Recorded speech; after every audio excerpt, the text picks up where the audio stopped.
Usually I go poo in the mornings, but every morning I wake up, I'm just like, shit, I'm in Vancouver. I can't like be comfortable.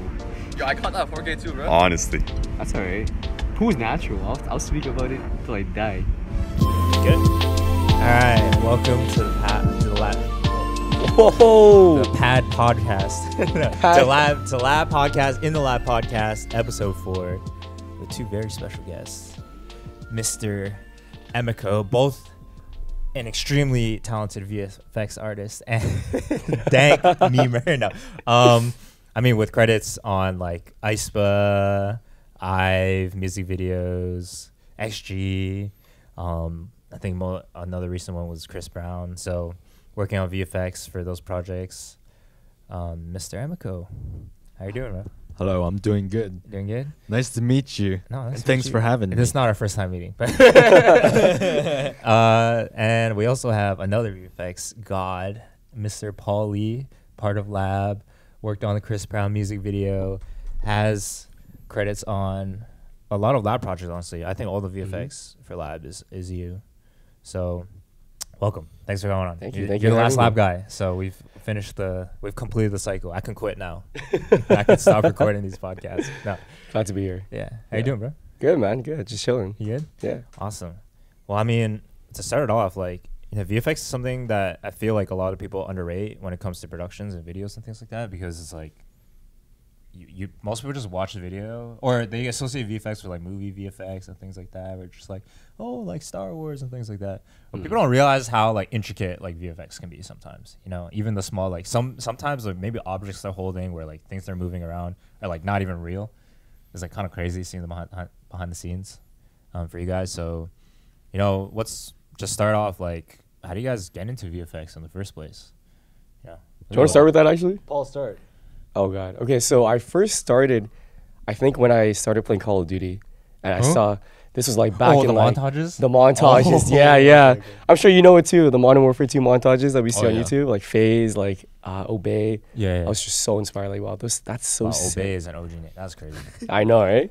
So I started actually recording my screen with a camera.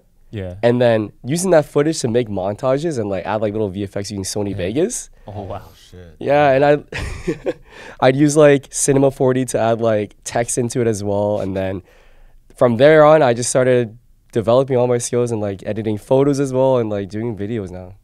It's crazy. Wow. Con montages. You didn't have a capture card at any point? Nah, nothing. I couldn't afford it. I was a kid. Yeah. I feel that. Oh, that's OG. I also got into like montages and stuff in COD, but I was like I never understood like editing for some reason. My brain couldn't get it. Like just I can do the simple cuts and things like that, but I didn't know how to do any of the VFX like crazy stuff. Yeah. You know, like Promage back in the day, like the ones that blew up. Yeah. Yeah. So, wow, that's pretty crazy. How about you? For me, when I started VFX, well, first I just watched like these YouTubers called Corridor Digital or Freddie W back in like 2000. Oh yeah. Like video game high when school. I was like 10 years old or something, or 11 years old, I was like, damn, this is some crazy stuff. And they do like a lot of gunfight scenes. And I was just like, whoa, this is crazy. And then that's when I was like, damn, I want to do this too. So I started using Sony Vegas. So everybody started using Sony Vegas. I don't know why. Yeah. And then that's where we add like all these like 2D small effects. But that's like the max at what happened. And then later on, I was maybe in university when I got more free time, I was just like, damn, maybe I should try and start again. This 3D software is sick. So I started with interior design stuff because I like Muji vibes. So I just rendered interiors. And then somehow this one company called Andres like, you want to do CG? And I'm like, yeah, sure. And I just started working on it. And I'm like, all right, let's go. So when Andras like hit you up, how experienced? It sounded like you were just like getting back into it in university. So like, was it the kind of question where like Andras hit you up, you're like, I'll do it, but you're like, I gotta figure it out on the spot, like type deal? Yeah, exactly. That's when I'm like, all right, I gotta take it serious now. Yeah, exactly. So I already knew about like interior design and rendering stuff, but they knew I had a background in like video work with the camera and stuff. Right. So just had to combine the two. And so you already had the skill set needed, but you just need to put it all exactly. That's nice. Yeah. They just like, they were like, boom. And then I was forced to learn it. I mean, no better way than to be forced to learn it, just to be dropped in the deep end. Yeah, exactly. Yeah, I feel like sometimes when I'll take projects where I'm just like, I've never done this before. Yeah. But it's like, what better way to learn than just Definitely, Like, it Yeah. pushes you, especially Yeah. like me being a very big procrastinator. so, yeah, yeah. I feel that. So it does put you on the spot to Mhm. learn. I mean, you picked up really fast then, because like I think you're extremely cracked starting from like all your Andros Jeez. work. That's how I got introduced to you. Yeah. To like your credits now for like Korean music videos and stuff like Oh that. yeah, for sure. Yeah. Wow, that's It's awesome. a crazy progression. Yeah, it really is. So how do you guys meet? First of all. Oh, we actually first met. I think it was at YMCA during high school. Oh yeah. We would go to like this dance room, like this b-boy room, Oh yeah. and then I'd go with my friends from Richmond Green, Uh-huh. and then Emiko pulled up with some of your boys as well. Yeah, but I was already friends with Richmond Green boys who were Oh, also yeah. b-boying too at Right. the same time. So when I was there, I'm like, who's this kid just like sitting down? I'm like, Yeah, why he ain't dancing? You weren't b-boy? I wasn't dancing. I was just Yo. watching. I tried learning, but I didn't have the moves for it. Okay. and I was like, yeah, hello, Paul. But you guys both weren't really that too deep into VFX at the time in high school, right? You just knew each other. Actually, I had like this. I posted on Facebook some After Effects stuff, and Paul like commented, "Oh, 3D tracking," and I'm like, "Yeah, Yeah. Yeah, we know. yeah." I don't that's think I all. was doing anything then. I was mainly doing like YouTube videos or like After Effects stuff. Mm. Nothing really like crazy 3D stuff. You know. So it wasn't really until like lab started again, and like and did you start doing Andros stuff? Sorry, It's okay. I just want to. Oh, damn. I just wanted to do, or for lab, did you do Andros stuff before or after? Like, Before. lab stuff? So you were doing you already were talking to Emiko or the Andros production company Right. and doing work for them before lab. I think that was after. It was after. After we Oh, were after, talk- after, yeah. after I came to lab. Yeah. Yeah, Yeah. yeah. I remember that conversation. Yeah. Yeah. That was, I feel like when I first met you, Emiko, at the last stuff, I feel like Andros was such a like also I'm very new to the video side of like the industry and things like that. So then like when I heard about Andros and you guys like work in VFX and things like that, I was like, whoa, like almost like putting you guys on a pedestal, like type of deal. Like these guys are like so cracked, they're like industry veterans and things like that. Yeah. And the more I've gotten to know you, it's just like, yeah, at least you're just a regular guy who's doing something you love, which is not. I mean, it's not like if anything, I've gained even more respect because of that. Because it's like, yo, these guys are so talented, so motivated, so passionate about what they want to do, and they're just regular ass dudes from growing up in the same area as me, and just really, it's really cool to see. Honestly, yeah, Yeah, we just chilling. yeah, Chilling. playing games on Discord and things like that. Yeah, for sure. Yeah. So I mean, speaking on like, I know you came back from Korea, a pretty long trip from Korea recently. Yeah. That you said was supposed to be a vacation. Oh yeah. But then you ended up doing picking up a lot of industry work while you were there. Oh yeah, for Yeah, sure. kind of like touch on that for us. Okay, for sure. So basically, I was doing a lot of work in Toronto, so I'm like, Yeah. oh shit, I need a break. I booked a trip to Korea for 2 months, or 1 month Korea, 1 month Japan, and I'm like, all right, I'm ready. Finally, this vacation is gonna be crazy cracked. So, and then I told myself the only reason I would work if it were like New Jeans or some top 5 artists hit me up. Just like some super cracked, super hot. Yeah, industry yeah, yeah. stuff, So I'm just like, all right, I go to Korea. I have no plan at all. I'm just gonna like chill, go to the convenience store, do nothing, and then like after first week Korea, like I get a call and going like, do you want to work with New Jeans, or IVE or AESPA? First week, yeah, Damn. and I'm just like, fresh off the plane. yeah, I'm just like, yeah, sure. And then the next day, I just check where to buy a computer. Yeah. Go to a computer place. Oh, This yeah. guy makes computers for like other celebrity artists. So I go there. I'm like, make me the top computer build possible. Oh my gosh. And I'm like, if my credit card gets accepted from this, I'm working. Tapped it. I'm just Yeah. like, it works. I'm just like, Damn. he said like, I'm putting you #1 priority. I'm getting your computer within 24 hours. Oh my gosh. So I got it and then started working the next day. I'm just like, That's- all right, here we go. And I got like, yeah, just every day just became work. I became sick 2 times. Damn. It was just, it's crazy work. Yeah, that's imagine. what happened. You trip me through it, Yeah, man. but the best part, went to the film location, met with New Jeans. Ooh, I'm so jealous. That was the best part. That was awesome. Yeah. That I mean, the behind the scenes on that set looks so cool. Yeah. And I can't imagine like having like you're just so ready for vacation. You're getting overworked, like, burnt out in Toronto. You go to Korea, and then it's like two times the amount of work, and you get sick. Yeah. And you gotta like in order to do your work, you also gotta get a cracked PC, as you said. So Yeah. And there was like so Can't many imagine. problems with like Airbnb and stuff. Oh, so wow. there's like, it became so much problem. I'm just like, I want to go back to Toronto. So I booked my flight early back to Toronto. I came back and I'm like, okay, this is my vacation now. My vacation's back home. Yeah. Dude, that's so fucked. But it's great to be back. Yeah, I mean, of course, I'm sure you've learned a lot yourself about industry work and your own like portfolio and things like that. Do you feel like it was worth it? For sure, right? Oh, down for sure. Yeah. For sure. It's hard to get that kind of experience again. Like if I said no and just enjoyed my vacation, I do feel like that like fear of missing out Yeah. type stuff. Yeah. So I mean, yeah, exactly. might as well grind now and then, chill later on in your life. That's what I think. Yeah. But then I think later on I'm gonna still grind. Go like, damn, this is gonna be a crazy project. All right, gotta take it. I feel like you're a workaholic in a way. I feel like that too. And Yeah. I'm like, oh, I need to stop. Do you kind of feel like in order to survive in the VFX industry that you kind of have to be a workaholic? It's almost Kinda. like you don't have a Yeah. choice. The thing is like when you stop taking projects for quite a while or just keep denying them, then those kind of clients will go like, oh, Emiko's just known for like being too busy or can't take on projects these days. So everyone just starts to know, and then no one gives you any more projects. But if you're active, they go like, it just keeps the ball rolling. So sometimes it's good to take a project once in a while to at least like maintain it. The relationship. Oh, okay, I see. Damn. So, I mean, for you, Paul, what have you been working on recently? Recently, I've been working on a lot of like simulation stuff. So like, I recently picked up a software called Houdini, and that's been pretty fun. It's been really hectic. A lot of math involved as well.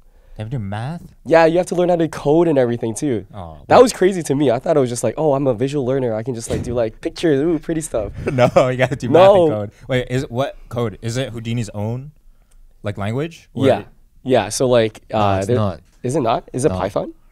I think so. Yeah. Yeah. It's Python. Oh, it's Python? Oh, okay. Yeah. That's not too bad then. So like a lot of variables, like, Okay. and I'm just like looking at the code. I'm like, damn, like I'm not built for this, but like I will do it for the visuals. Like Okay. I'm committed to it. They would be crazy if it was its own language. Because I know there's a stats. When I was doing stats in university, the software we had to use, the code was R. Oh. And so you have to learn a whole new language in order to even do your work and for the stats projects. What is even R? I know. I don't know. Okay, I learned Python first. Like just like that's usually most people's first like computer science like code language you learn because it's the most intuitive. But then you learn R, and then you just basically throw out all the intuition that you have from Python. And it's just like completely different. Yeah. So at least Houdini is not its own language. You can learn Python. Exactly. And Google's been really helpful for that as well. How's that been? It's been hard, but honestly, it's kind of worth it because I feel like the more you learn more intricate and harder softwares, the more your demand goes up.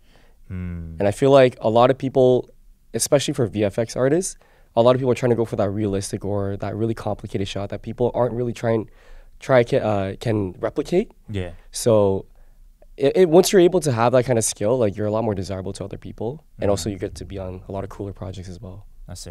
Yeah. So it's like in a way you're picking out certain skill sets and things like that in order to boost your own value. Exactly. Okay. So what do you other than simulate? Oh, wait, what are you simulating? First of all, I'm sounds kind not of trying to disclose that right now. What? It might involve you. I'm not sure. Hacking into the mainframe. Is that why you've been taking pictures of my trip? Yeah. I simulated you already. I have a version of you online. Okay. I see. Well, if you finish that, let me know. I want to see it too. Yeah, I'll give you a sneak peek. For sure. Okay. I mean, for you, what is like the main thing you're looking for when you dive into the industry? Because like sometimes it's the same thing where like Emiko's a workaholic. Sometimes I feel like you're a workaholic as well when it comes to it. But you're also in school. I mean, you're both in school, which is crazy. To me. Yeah. That you're doing industry work full time and also in school. So how do you find that? recently? Honestly, it's pretty hard Yeah. focusing on school and also taking on projects. But I feel like over time, once you gauge how much work needs or how much time you need to do a certain type of work for clients, you can sort of manage your time well. But at the same time, it's also like FOMO, like what you said. Like if I miss out on this project because I have a school assignment or I have like these classes, then I know I'm going to regret it. And sometimes it's gone in the way. But honestly, I think it all worked out in the end because, cool projects and like marks are just, Yeah. for me. So what's sort of your end goal then? I mean, like Emiko, I don't know if your end goal is to do K-pop, like industry work. I mean, honestly, if we think about it right now, like that is a pretty top of the industry thing currently. If you look at like K-pop music videos and the extensive VFX work in there, or do you want to like go even further into like the movie industry and film industry and things like that?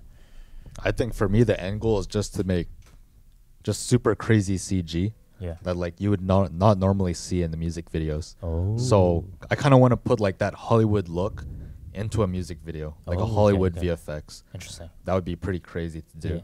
Yeah. You know, now that I think about it, I think the funniest thing you ever messaged me is like I think I did an XG like flip, and then you messaged me just like, yo, I worked on a music video. I was like, oh, okay, yeah, that's crazy. I thought that was really interesting. Yeah, I had to put the CN Tower in there to represent Toronto. Hey, Yes, shout out, reppin'. Oh yeah, for sure. So, I mean, wow, it's really interesting to think about like wanting to apply like that like film industry level of VFX into making like music videos and stuff like that. I know you're really into K-pop yourself, so I'm just like, if any that you get to work on something you really love for people you love listening to, in an industry that you already enjoy. So exactly, Yeah. It's just fun all around, but also crazy work. yeah, Oh, yeah. How do you find that you balance all these things then, having to do school, do projects, and then live your own personal life? I'd say just I'd say time management, but I'm actually pretty bad at time management. So I'd say a lot of stress to make it happen, a lot of pressure to make things happen, support from people. Like if I need help from others to help me on some VFX, I try to get it when I need it. And also for school as well. If I need AI, then I'll use AI. So you gotta take every resource to your advantage to make things efficient. Yeah, 100%. Yeah, exactly. That's good. So you mentioned that you're like, you would, if you need help on VFX, you grab other people to help you like finish the project. Do you initially feel that way, or like do you initially feel like, oh, I got to do everything myself, or it was like eventual realization, or like right off the bat you're like, okay, if I need help, I'm like more than happy to ask other people to help? I'd say in the first part, like sometimes I try not to ask people for help, because if I start asking people for help, do we split the credit like 50-50? Yeah. That's why it's a bit risky for me sometimes. But usually it's the realization that I do need help. Like I get super sick. That's what happened in Korea. Yeah. So I had to give the project to someone else. That's kind of the main point. Or if there's like tedious works that are pretty easy and someone else can do, then I can hire them, like from India or something. Yeah. But outsource.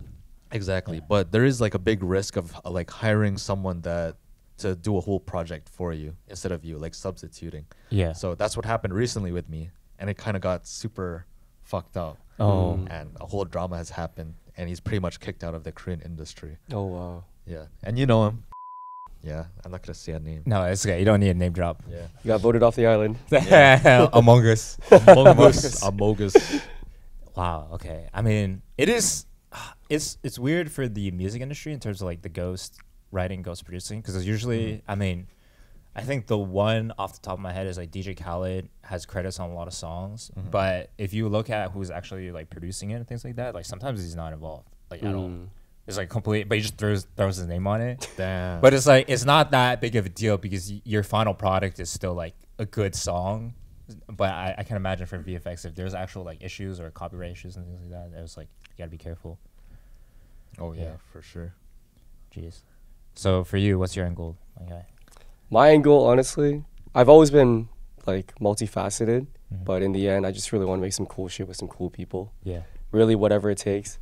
I really enjoy just working and collabing with other people, especially seeing other people's visions, and also just having the opportunity for other people to trust my vision as well. I think in the end, it's not about what you want; it's what you can create with other people as well. That's really good. I think that mindset is probably why you joined Live in the first place, right? Oh, for sure, for sure. What was your introduction to Coven? How do you? Oh get God, into it? I remember. Okay, I have a very vivid memory of me living downtown in a small ass apartment, and then Coben just randomly hit me up and just like, "Yo, you want to make a song together?" Oh, song together. We made a song together. Wait. Yeah, it's that one. So, Can I say it? yeah, you go for it. Sweater weather. Yes. Yes, sir. Dude, you know when that song came out? I was still in high school. I just started like making music, myself, like started releasing music seriously, and it was like in lo-fi as well. And your sweater weather flip was lo-fi flip. And I remember like in the hallways and like seeing Ethan and being like, he's like, yo, you listen to the song? Yeah, I saw the song. I'm like so mad because there's like the other features with Fruity Pop in, and then you know like the culmination. You're nice. The accumulation of everything. Damn, I'm a 5K. No, that's all right. Me too. The accumulation of everything was like, lo-fi was hot. Fruity Pop, the people on it were like, social media was like popping off at the time for them, and then plus it was, no, honestly, objectively speaking, it was a pretty good song, like a pretty good like flip and remix and cover of it. So, and at the time I was just like, dude, it's doing so much better than all my own music, and I feel like I was taking it really seriously. It's like, dude, what the fuck, man. Yeah. I really hit the jackpot there. I didn't really know what I was in for there. But he came over. We started making the beat at my place. And then at home, he started recording as well. And then this is the craziest part. I never met Karen before or Fruity Popping before. Yeah. And she was on the song just like killing her verses. And I was just mixing her vocals like, damn, like she's actually a pretty good singer. Moments later, we put it out. The views started going up and up, and I was like, what the fuck is happening? I never signed up for any of this. I never expected any of this from Coben's messages. It's just doing it for fun. Just doing it for fun. I wasn't even serious about music like that before. Yeah. But once we started seeing the views go up, I was like, damn, like this can actually go somewhere. And so is that really what pushed you to do music more? Because as you said, you're multifaceted. And it's true. Like I think like Paul is one of the craziest creatives in terms of like, you are so cracked musically. I think I gotta stop using extremes when it comes to like gassing people up, but like truly, I think a lot of your creative work and music and VFX and things like that, like you're a prodigy in a way. You know, like we see you when we talk about you see your work, like yo, this guy is so talented, and so, you know, as you said, you don't even do music like full time. Like that's not your first priority in terms of doing music, but you could easily do that if you want to. So, what are your thoughts on sort of like, you know, being so talented in music, being so talented in VFX, how you prioritize certain things throughout your life? I don't know. I've always been like a motivated worker. So whenever I feel motivated to make music or I want to hear music that I want to hear, that's when I sort of lean into making music as well. There's periods of my life where I just focus on music and then focus on VFX. But I think majority of the time, I just like build up my tool set. So whenever I feel like it, I can just like make the things that I want to.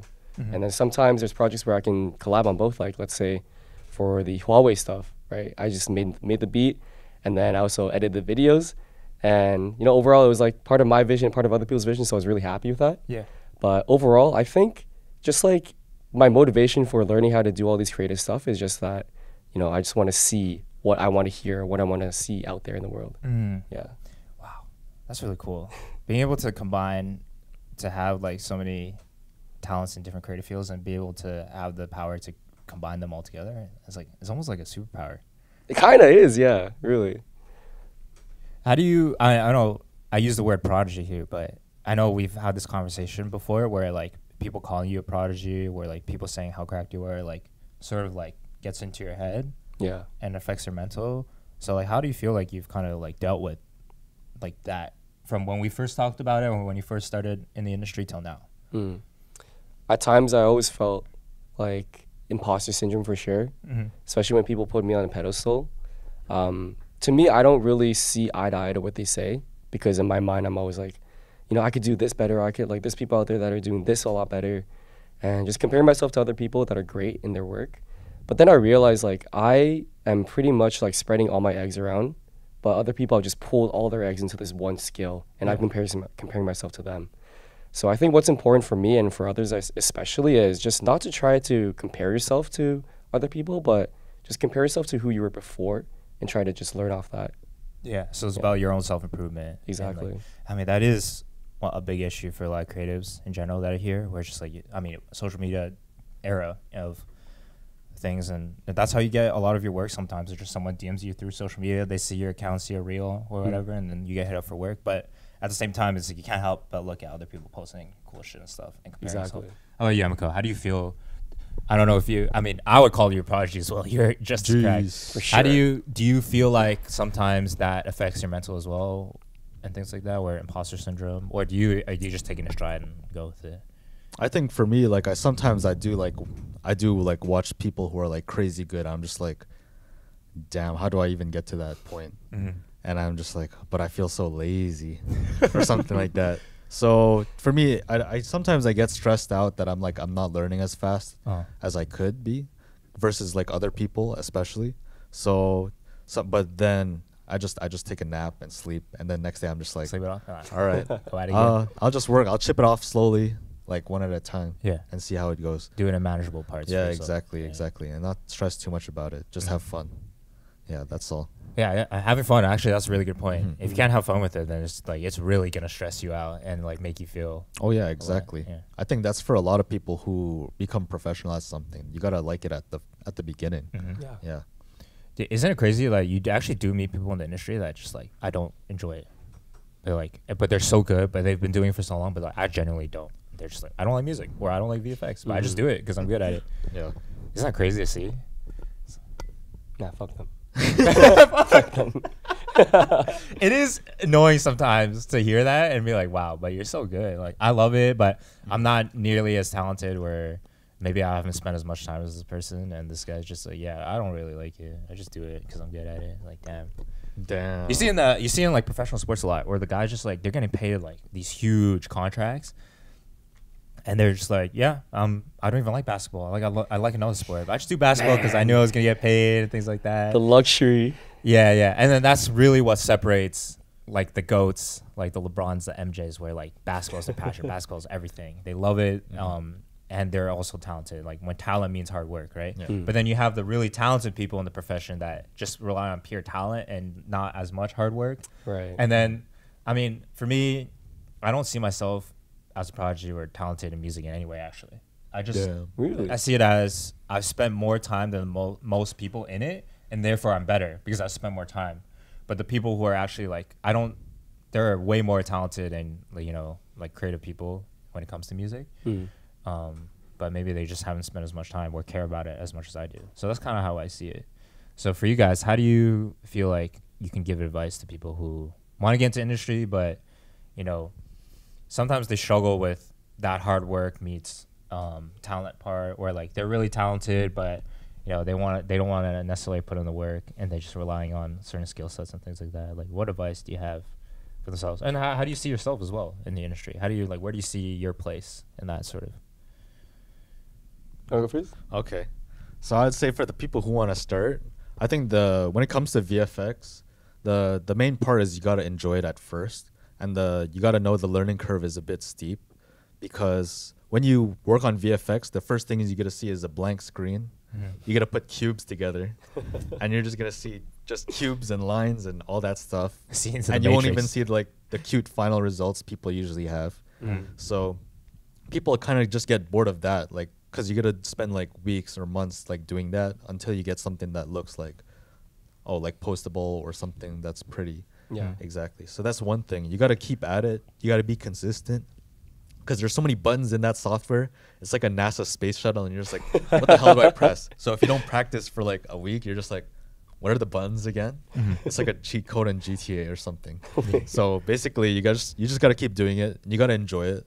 And if you want to learn, do the parts you enjoy first. Like, of course, learn the fundamentals, but don't follow some dumb 2-hour tutorial of something you don't like.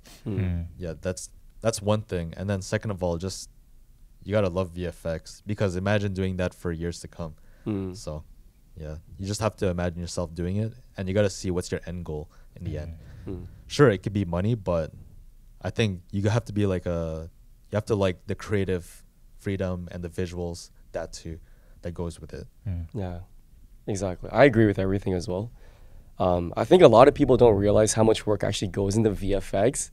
Like, for an example, that blast off project that we had with Ethan and you and Tovin, man, there was a time when I was working on that project and I was just looking at the program. I was like, what the fuck is everything? So I looked on tutorials and everything. I tried my best to learn everything. And even then, like, I really couldn't produce anything that was worthy of like showing you guys either. And then there was a time where I was burnt out as well, so I couldn't really continue the project as well, just looking for inspiration. And, you know, the final result looks amazing, but the way I see it when I look at that project, I'm like, yo, this is like 6 months of like my blood, sweat, and tears and just like a lot of depressive episodes, just looking at this and like wondering what I'm gonna do. Yeah, and it's just like 30 seconds. And then people see it for like 5 seconds. No, but like I think when people want to get into VFX or music in general, you can't just look at the end results. You got to be able to commit to all the trials and errors, all the V1s, V2s, V6, whatever it is. All the tutorials you got to look up, how to actually like master mix or like how to actually render things properly. Like you have to commit to the entire bit. Yeah. Okay, I see. I'm not saying that to scare people, but like, you know, Yeah. it's But you have to know what you get into. exactly. Yeah. It's a lot more than you think. Yeah. I mean, with the blast off video really opened my eyes for the first time to VFX and how much work it was. Because I wasn't the type of person to be like, oh, like it's so easy, you just plug and play type of thing. But I didn't realize the complete extent because the shot was, I guess it's like right there. The shot was that like we're in space, we're on a spaceship. So there's a shot where like you have to see the spaceship, and it's like there's a turret where Ethan's driving and just trying to shoot off like the invading spaceships and things like that. It's like it's a really crazy shot when you look at it, but I can't imagine like seeing how much work that you had to put into in order to just make that like couple second shot happen. It was like really eye opening, and I appreciate you working on it. Of course, Appreciate you having me on it. Yeah, it's great. And do you feel like you look at that project? I mean, for both of you guys, do you ever look at your older projects and be like, I could do way better? Yeah, 100%. Yeah. Oh yeah, for sure. That happens all the time. Even on current projects, you finish it and you go like, it could have been way better if I put in just a bit more effort. Yeah. So it happens all the time. And then I think that's also a good mindset to just keep achieving better and better. And learning more. Yeah, I view it as I mean, same thing for most creatives, I guess. For you always feel like you do better, but my advice to them is always like, this is the best you could have done in the moment. You know, you couldn't have done any better like right in that time frame that you had to complete the project. But it is always good to not be as critical of yourself at the time because that's the best you could have done. But at the same time, you know, for future projects or when you're doing future creative endeavors, that you look back at it, you're like, okay, these are certain things. When I listen to my own music, I'm like, I could have mixed this better. I could have added like a certain melody. I hear more melodies now and things like that. And and take those lessons and apply it to your future projects. Would you guys agree? You always tell that to me about my music as well. You Yeah. keep pressuring me to post everything, but I'm like, You should, no, dude. All right, it's not good. If you have time, go to SoundCloud, go to Who's Chen, go listen to this guy's music. He is so talented. His remixes, his flips, and he listen to his stuff, and this guy's just like, oh yeah, I'm like music. I do VFX. You know? I do music on the side. Leave your honest feedback in the comments as well. No, you're so cracked. I guess going along the lines of that, what are some of you guys' dream projects then? Anything that you haven't worked on yet that you really want to work on in the future, or is it something you've already done your dream project? Maybe, I don't know. What are some of your dream projects you would like to do in your life? I think for me, just I want to work with like some of my favorite artists as well. So like in the Western world, like Travis Scott, Lil Uzi, Drake, those guys, and also in the Korean world, I still want to work with like some OGs like IU, Dean, Hayes. Those people. The new Dean track is so good. I know. Yeah, it is. Finally, he's back. Yeah, for me, I just want to work on these like fun projects and work with artists that I used to just always listen to all the time. Yeah, that's awesome. all. How about you? I think one underrated thing I want to do is make visuals for a concert. Not just any concert, but like an EDM festival type of thing. You know those crazy visuals you see when people are like raving and like off the molly, whatever? Yeah. I kind of want to make something like that where people look at them like, holy shit, like what am I looking at? But also like, I like what I'm looking You're at. just vibing. Yeah. Damn. Yeah, dude. I saw a crazy one. I don't know if maybe you guys showed me where it's like a big like AI like model in the back. Oh, like, it was like a girl or something. Yeah, like, yeah. moving around like in the back. Yeah. Of the DJ playing like. That was so cool. Yeah. EDM festival visuals always go like so crazy. Yeah. I also feel like you have so much power. Like one click of a button, I can make people go on a bad trip, you know? Just like show like some demonic figure. That's what's up. You know how it feels. Jeez. No, I think another project I really want to do is make my own track, have people that I want on it, also make the entire music video for that as well. I think that'd be pretty cool. Yeah, I mean, I feel like I've been telling you this for a while. Like the fact that you have the capabilities, so like, I feel like that. What makes you really unique as an artist is that you have these skill sets at such a high level already that only you can create like these certain things like all by yourself, like to create the VFX visuals, to create the music that's just as good, you know? That's so much pressure. How do you, I mean, we talk about a lot, like you feel the pressure and the mental energy, like the weight to like have to like produce for yourself, or like basically create this content for yourself. How do you feel like you've had to deal with this sort of mentality, or have you improved your mentality in order to like do more creative stuff? Because we talked a little bit before this podcast, and you're like, I'm doing more personal creative stuff, which is like a really good thing to hear. How do you feel like you've improved, you know, personally, in your own mental and your own like growth as a human being and as a creative as well? I think, especially for this age, I learned to take things in stride, not to really rush myself, and just like really live in the moment and see what I feel right now. And then when the time comes, like everything would all just come together, either through like opportunities or like I put some stuff in motion as well. But really right now, I'm just really focusing on just improving my own self as a human being, like whether it be like the way I think about life or creativity stuff. I'm not really trying to rush myself right now, but definitely trying to improve my skills and my tools. So when that time comes, then I'm gonna do it the best that I can. It'll be like my magnus opus. Yeah, I'm excited for that day, man. I'll be waiting. Yeah, popcorn in hand, first in line. Oh yeah, of course. Maybe you'll be part of it. Who knows? Ooh, I would love to be part of it. So actually, I have a really good question for you guys. I can't believe I've not asked it in previous podcasts, but I was reminded of it recently.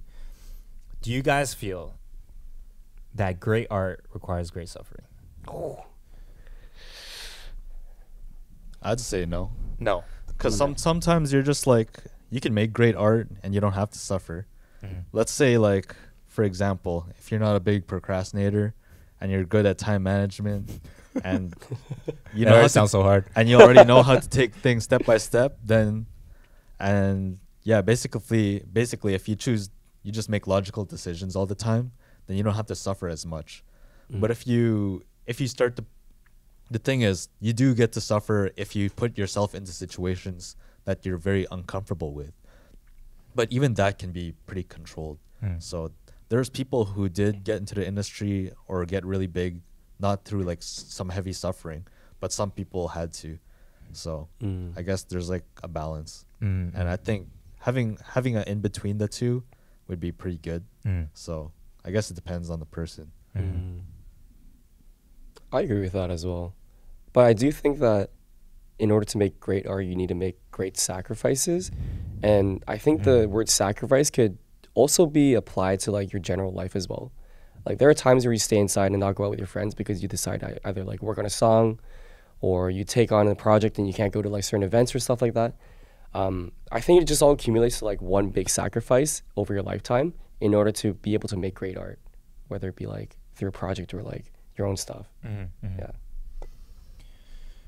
Yeah, I think sometimes when I think of this question, when I ask artists, like you always get varying answers and sometimes very drastic, like extremes on both sides. It's like some people are just like, yes, you have to suffer great, and others are like, no, you don't have to suffer at all. So it's really interesting when I hear insights from a lot of creatives and people deep in the industry where they're just like, that's why I ask the question all the time. I can't believe I didn't ask you that on the podcast. Wait, what do you think though? Reverse Uno card. Yeah. I think, how much time do we have left? 38. Oh, okay. 38? Okay. A lot of time. Okay. Take your time. When I think of artists or art that I really look up to or inspired by, more often than not, the artist has suffered a lot in their life. And for myself, one of the things, when I make music and things like that, the music that comes from emotions that come from lower points of my life, or like really sad or maybe angry, just any strong emotions in my life, I feel like I connect more with the music itself, which makes me feel like that I need to suffer more in order to produce better music, because that's how I feel personally. What I've realized this year specifically, where it's like been my best year mentally, like ever, just in general, like my mental health has been great. You know, I had to quit weed for a year basically. I'm getting to it. I'm at 9 months now. Oh, let's go. Yeah, thank you. And then that helped improve my mental as well, and just, you know, controlling and having more discipline. Where, yeah, this year's been best mentally for me, but I feel like the music has been one of the worst points. But not necessarily like that the music I'm making is not as good or if not better than before, because I think I've improved a lot as an artist. But I just don't feel as strong as a connection to it, you know, which makes me feel like it's not as good. Right. Because I don't have as strong as a connection. I don't have like as fond of a, you know, feeling for it. And then so what I realized is I need to be able to make music in this state of mind or create art and still be able to feel like it's adequate enough compared to points in my life where I've made music or creative from a lower point or more strong negative emotions. So it's been a pretty interesting process. So I guess TLDR, I still do think great art requires great suffering, but I don't think all great art requires great suffering. I think you definitely still can produce like transcending, you know, timeless art without having it. Of course. Yeah. I agree with that too. Sometimes even for me, like I need that kind of motivation and emotion to be in that mindset to make something great. Yeah. So, but sometimes there's these days where I'm like so neutral. I'm like, I don't know if I just want to make art or something. And then a project comes and it's like, all right, here's a bunch of money and you have to do your like normal good work. And I'm like, okay, I'll do my good work. And then I'm just like, you just do your normal skill set and then, okay, it's great art because they asked you to make great art. Yeah. And you just have this just neutral feeling. And sometimes during that times, you do have these moments where you learn something new or do something above what you do. And then, boom, you just like make great art. Maybe you suffered from the deadline or something. But who knows? For me, like I think when it comes to suffering, I think it's hard to quantify. Maybe someone's suffering is someone's easy day. So I can't tell. Yeah, that's the hard, like, tricky part, gray line for me. Makes sense. I mean, yeah, it's really interesting. Yeah, again, it's really interesting to hear from different artists or creatives because it's just like you have, like I think one of the recent when I asked someone, they're just like, define suffering.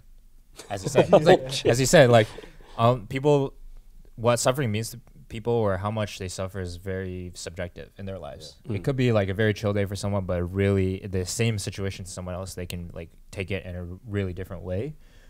So at the same time, it's like, yeah, it's a very existential, philosophical question that I feel like everyone has a different interpretation of. Yeah, it's really especially under Asian parents. I think I suffered a lot. Yeah, sure. The immigrant okay, actually, that's a pretty good thing to ask as well. Did your parents like approve of you going into this industry and doing creative work? Because maybe VFX is more tangible of a career, or like more. I don't know how clear the pathway is to be like a career VFX artist, but you know, it also is a creative industry. Fortunately, there are programs now in colleges and universities where you can go do VFX and things like that. So like you could, as you are right now, go study in school and get a degree and actually go into the industry. But did your parents actually approve of that initially? My parents were actually really chill with everything I've done. But I think my dad was like a little bit more subtle with it. Like he like let me do my own thing, but then once in a while he'd come by my room and like hand me like a math textbook or like a coding textbook, like, hey, you want to check this out? Like, it's pretty cool. But then there are times where like my parents would actually like just like straight on like just ask me like, yo, like, is this what you want to do? Like, do you think this is wise for your future? But I think the best way to actually convince your parents, or at least like keep them at bay, is just to show them results. Like show them that what you're doing is actually getting, you know, recognized, and like you're doing good work, and that, you know, you're bringing home money for sure. Show them your bank account. Exactly. That's the result. You just gotta flex with your parents real quick. Go bad for bad. Bad with your parents. Yo, they would cook you, bro. They just point at the house and you're done. You already lost. Yep. Yeah. So I think like Asian parents, especially, like results and numbers really speak to them for sure. Wait. I think it's the same for me. Yeah. At the beginning, like, so I wasn't doing so much VFX in high school, just mostly 2D stuff. Or I just like video in general. But I told my parents, like, I want to do film or video or art stuff. And my dad's like, good luck, and hands me a graphic design textbook. And I'm just like, never mind, I'll do computer science. And then my dad's like put a smile on his face. But at that point, like I'm just like, well, that's when I started doing 3D for fun, when I started to drop out of my program. But when I started doing it like more seriously, the 3D stuff, and as like what Paul said, like making results, I'm like showing them like, oh, these are my checks, and I'm like showing them, oh, look at my bank account. And they're like, God damn, my son's crazy. And then at that point, just like my father's like pretty accepting and supportive of it now. Yeah, That's awesome. so he's like, Awesome, yeah. you do you. Yeah. Do you find that your peers, when you guys were like growing up, high school, and like when it came time to like pick which programs to go into university, or like really choose what you're gonna do for the next 4 years of your life, or like the rest of your life even, do you find that there was a lot of pressure, not necessarily peer pressure, but societal pressure coming from your parents, coming from your peers, to like go into like a STEM or just another degree in general? Oh yeah, for sure. Yeah. So at that time, when I just have a passion for video, but to me, I just thought like, oh, video is not gonna make a lot of money. I just gotta think like, oh, I'll just make like minimum, just like average salary or something like that, and I'll be doing like, just like gigs that are not like crazy. At the time, I still like, oh, I love Korean music videos, and I want to do music videos and stuff. But I just thought like, and also a high school teacher like took me out of the class like, what do you want to do? And I'm like, I want to do video. And he told me like, oh, by the way, I did film school and stuff. And he told me like the reality of it. He's like, it's not gonna make money. He's been doing it for years. He said like, the university class is gonna be fun. It's gonna be fun with friends, but there's no future for it. Oh, And jeez. that was like kind of like the deal breaker for me. So Wow. at that time, I was just like, maybe I gotta try to be more realistic with my life. So I just choose something like computer science, where you can still be like creative with stuff, but it's not too visual. Yeah. So I just chose that, and it felt like I was more accepted by society when I choose something like that. And I tell people, yeah, I do computer science. Yeah, except I don't know. Yeah, But in general, you feel more like it's more comfortable. Like there's a way more clear direct pathway, and like where your career is gonna be. Exactly. And plus, like if I did something like design or something, some people kind of look frowned upon, something like that.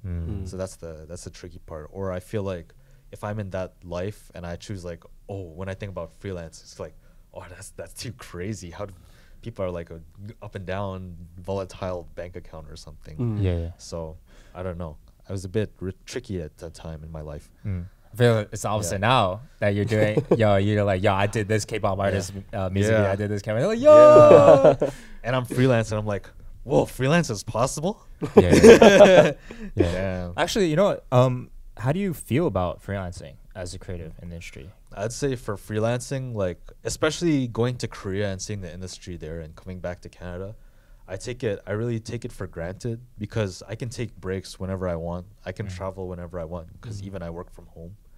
And I think it's a great thing in that aspect, but also at the same time, even though I get a lot of projects, I still feel like the money can be volatile sometimes. And if I take a long break, I'm going to be like, oh shit, am I going to get work the next month? Yeah. But always work comes, but there's always this feeling in the back of my head that some things are not secure. Yeah. So for me, it's just like, it's a good thing and a bad thing, but for mostly, it's a good thing. After seeing the Korean industry, I'm like, I'm glad I'm freelance. Can't imagine the work culture. Oh yeah. Slaving there. Oh yeah, it's crazy. I thought in Toronto I was like suffering, but when I went to Korea, I'm just like, I'm literally dying. Like, actually dying. Yeah, exactly. Sometimes I feel exactly what you mean in the freelance part, where like there's no feeling of security, because you're always trying to find commission work or like external projects and things like that. So you do have in the back of your mind, you're just like, no one could hit me up next month, and just lose a portion of your income because of that. Do you have advice for people who are starting to think about freelancing, or like kind of want to get out of contract work or like actual like full-time employee work and want to do and hop in the freelance life? Oh yeah, for sure. I think the biggest thing that and also the biggest problem I've seen is that you start freelancing and you put your price like way too high that you might only get like 0 clients or 1 client per year, and it's very slow. I'd say it's better, like this even comes as like a marketing and an economics tactic, where you just like you just get your foot in the door by pricing low. It's called like like penetration pricing strategy. So that's when you put like a low pricing and you go past your competitors because of your low pricing. So, and then that's when you start to pick up lots of contacts and a lot of clients, and then they spread your word. It's word of mouth to everybody else. And then that's when, after like lots of projects doing that, then all the clients come to you. That's when you negotiate your price and you figure out where you want to price yourself. And if you want to like lose more projects, price higher. Yeah. So at that point, it's like, do all you can at the beginning, negotiate later. Okay. Yeah. How do you what's your advice to people that are like worried about, because as of course, like as you value yourself more and you value your time more, you're gonna price certain projects higher. So it's gonna cost companies or other people more, and so you may lose some work doing that. And people are like fearful. I think the main thing I hear now is like, yo, I don't want to charge too much because they might not want to work with me anymore. Yeah. But then if I don't charge enough, I feel like it's not worth my time. So how do you feel like you find that balance? I think depends. So for example, let's say you have a project.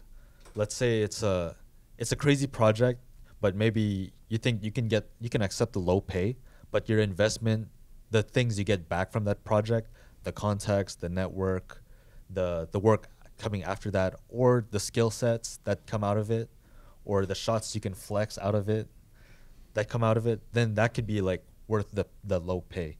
But if you think the pay is too low and what you get out of it is not as good, then you gotta justify if the price is worth it for you or not. Yeah, that's really good advice. Yeah, so sometimes I might take a low project or do it for free. For example, Chris Brown, just for that like extra flex or portfolio or the other contacts I get out of it. Yeah. And then leverage that for like future negotiation. Oh, really interesting. That's kind of for me how I got into the Korean industry. The first things I did was volunteer work. And then from the volunteer work, I just put my hard ass time and work into it. And then in the end, I can negotiate after, and they come back to me. People saw your stuff, you're like, yo, Emiko is doing some like crazy work, all this stuff, and then they'll hire you for future projects. Exactly. That's why, like, after one project, I just got put into the Korean industry after that. Damn, that's dope. How about for you? I know it's like sort of something that you've recently picked up for like freelancing and things like that. How have you found, your own freelance life? I think it's pretty interesting, actually. I mean, like you guys are right, like it's pretty volatile at times, but I feel like having that sort of the first customer client facing relationship, it's like a skill that you gotta really pick up as a freelancer, which is really important. Making sure that the client relationship is good, you're treating them well, but also make them feel like they're getting more than what their money's worth, pretty much. But at times, like, you also run into like some bad clients, or maybe the work isn't worth your time or whatever. But in the end, it's all about how you invest your time and how you invest your projects and like who you take on as your clients as well. For me personally, I think freelancing is volatile, but it's also very fun because you could pick your projects, you could pick what kind of shots you want to do. But also like it's a great time to actually explore like what kind of skills you want to develop as well. Like for me, like I took on like a lot of like graphic design work, motion design work, and then now recently I'm picking up more like 3D project works as well. And I find myself enjoying that a lot more. Yeah, my thoughts on freelancing is pretty much exactly what you guys said. It's just like you really get to pick your work sometimes. Oh, and sometimes you don't get to pick your work, and you're just like, it makes good money, so I'm gonna just do it, even though maybe I don't necessarily like feel as much passion for that particular project. It just like pays the bills. But you do because you get to pick and choose your projects. Like sometimes you see really interesting where like, yo, like I want to do that. So definitely feel that. I think one of the one advice I have was just like, I think less about the client stuff because you guys pretty much nailed the head. When a homie asks you, and a homie is just obvious, and it's like, maybe it's a really close homie, maybe it's just like an acquaintance, but it's just like you sometimes. For myself, I'm just like I don't necessarily want to charge the full rate because it's just like I'm like close with them, but you still want to value your time and feel like the work's worth doing for you. So for me, what I started was just I still need to price it at a point where I feel like the things that I have to deal with during this project or having to change a lot of things, or I know this person is probably a little more demanding in what they look for in the project itself, then I'll try to price it where I feel like that time is still worth, but I'm still not gonna like price full commission for them because they're still someone like an acquaintance or someone I'm close with, you know. Right. So how do you guys find that balance for that? So if like just a random homie, like let's say from high school, you mean, or like a homie in the industry? Also? Could be homie in the industry, could be homie like just in your personal life. I guess it depends. For me, the only things I care about is the money and the final visual result and what I get out of it. If none of those things kind of align, then I just say, sorry, I'm busy. Okay. It's as simple as that. Yeah. Because I don't have a lot of time either, and I want to focus on things I want to do now while I'm still young, and that actually have a final result that's like, it makes me feel fulfilled. So if this is not going to make me feel fulfilled, and I'm going to work a long time for this, and the final result will not be good, and there's not enough pay or something like that, then I just say, sorry, I cannot take this at the moment. That's all. And I hope they can accept it. They're not a true homie if they can't respect Wow. Yeah. It's mutually Sure. beneficial. that. Yeah, Sure. Yeah. exactly. Yeah, I feel the same way as well. I feel like if those 2 points aren't really met, then it's not an opportunity that I pick up. But let's say it's like a close homie and it's something that it's related to what I want to do as well, then I can accept a lower pay, but I'll always give like the same kind of output. Like I give like full paying clients as well. Yeah. Yeah, 100%. Also, yeah. one thing to expand. The thing is, when I ask homies for favors, I try to make sure like I don't ask something huge as a favor because I know in return they're gonna ask for something back later on in the future. Right, So right. I try to avoid those kind of situations too. That's smart. That's smart. I guess one of the last topics we can talk about here is balancing your own creative ambition and projects you want to do for your own, like literally just pure creativity, like not for any money, not for anything else, but for the pure fact that you just want to see an idea in your head come to life. Oh yeah. And taking industry client projects that pay the bills and things like that. Ooh. Oh yeah. This one's a good one I like to talk about usually. Oh yeah. Because the thing with K-pop, I love K-pop because there's so much creative freedom and stuff, and it makes the money. And then also second, you can go crazy with it. So sometimes I have an idea in my head, and I'm like, I wait for a project where you can do it, and I'm just like, I'm gonna test it out on this project, and I'm gonna go ham, because this is gonna go on the portfolio, and I can do what I want that I've been thinking in my mind for a long time. Yeah. So I do it, and I'm just like, hell yeah, and I got forced to do it too. And I got money out of it too. And I'm just like, yeah, let's go. Right. And that's like the perfect dream scenario. Yeah, exactly. And also some directors, they're just flexible. And I tell them like, how about this? How can I do this? And then they're just like, yeah, let's go. Why not? And then it just happens and it becomes like very fun. Right.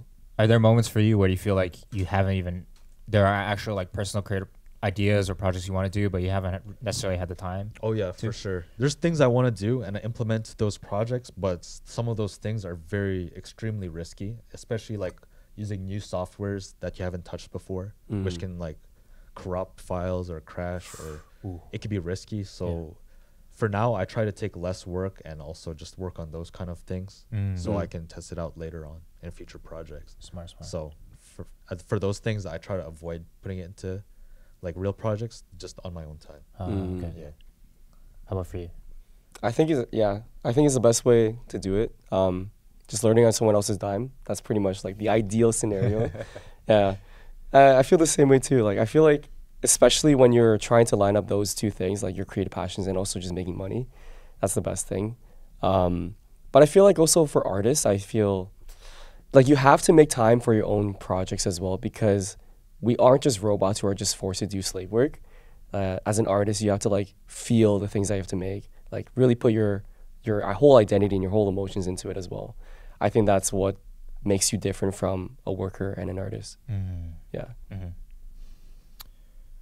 For me, I think it's interesting in the music industry because I feel like I get to, part of my life and career is working on my own artistry. Part of it is just like I'm supposed to put my own ideas and things onto paper. The parts where you don't get to do that as much is like when you take commission work, or let's say you're hired for someone. Recently I got hired to do, or commissioned to do, not as recent, but this year, they wanted a jazz track that they want to do like an opening for a show. That's how Neo Taipei City came to be. That song is fire. So yeah, you do get the alignment where you get to make something that you're really interested in for someone else, and you also get paid for it to do it. But sometimes you just have to do like if it's just like some corporation or something where they're just like, this is exactly what we're looking for and we're hiring you to do this exact thing, and you don't have as much creative freedom as you would like, but it's good pay, then you just do it. It may take time away from my own time to make my own music, but you got to do what you got to do sometimes, right? And as you guys touched on before, sometimes you got to evaluate, is this going to be a good portfolio piece in the future? And maybe I don't get to apply my own creative freedoms as much into this project, but it's a really good portfolio piece in order to maybe create that opportunity in the future to do that for. So yeah, it really is just balancing like, what do you really want to do right now? What do I feel creatively fulfilled right now to do? And can I do it taking a commission project? Do I have to do it on my own time and my own freedoms to be able to get this project out and really feel fulfilled as a creative? Or do I just have to like hold on to it for however indefinite amount of time? And then maybe there is no situation where I can ever apply it. And I mean, it's sad, but you know, sometimes you just don't get a chance to, right? Right. Oh yeah, for sure. Yeah. If anyone hasn't heard Henry's song Neo Type A, Type A, Yeah. I encourage you guys to stream it. I think it's one of Henry's best tracks that he's made so far. Thank you. Yeah, I need to hear it too. Yeah, it was a really fun track. It is great. It's because it was supposed to be, I mean, Cowboy Bebop is one of my all-time favorite animes. Yeah. And just like Tank, the opening theme, it's just like that jazz. Yeah. Just it goes so hard, the horns, it hits. And then so when I've watched Cowboy Bebop growing up like multiple times, and then finally I had a jazz background personally, but Ooh. you know, writing jazz and big band jazz specifically and actually playing it's like completely different. It's a different monster entirely. So then when I got the opportunity, it was like a moment where like I've never done this before. Like, should I even take the project? But I've always wanted to do it. It's like, fuck it. You know what? I might as well just try my best to see what the result that happens, and then And you killed it. You just slayed it like you've done it before, like 10 years before. Yeah, it was. it helps that it was like kind of my musical background, so I knew what I was supposed to do and what I was looking for, and the qualities that you look for in a track like that. But it was like one of the most fulfilling, fun projects to do, and I got paid for it. Hell yeah. Yeah. So I guess to wrap it all up, I think it's something we asked all our guests that come on is like what, and we kind of touched upon it before, but it's just nice to just iterate on it again. For really young creatives or new people that are trying to get into industry, maybe VFX, maybe just creative industry in general, what advice do you have for them to start out and get into it? I'd say for me, just try everything all around the creative industry. Just dip your toes in like certain skill sets, certain things like design, photography, video, 3D, 2D. You'll never know what you like until you actually try it. So that's one thing. And then you can always go back to it in the future. And they all go hand in hand too. So just have fun, play around. And plus, you said young creatives, so they have a lot of time. For sure. So that's my advice. If you have no obligations, no rent, no utilities you need to pay, you have a lot of time at home, just do everything. Like, do everything under the sun that you could possibly think of. And try it with all of your might as well. Don't just like half-ass it. Like, really try it and like really see if you really like it or not. And then just like adventure, like see what you like, just go down that path and keep going. Yeah. And there you have it. Thank you, Emiko.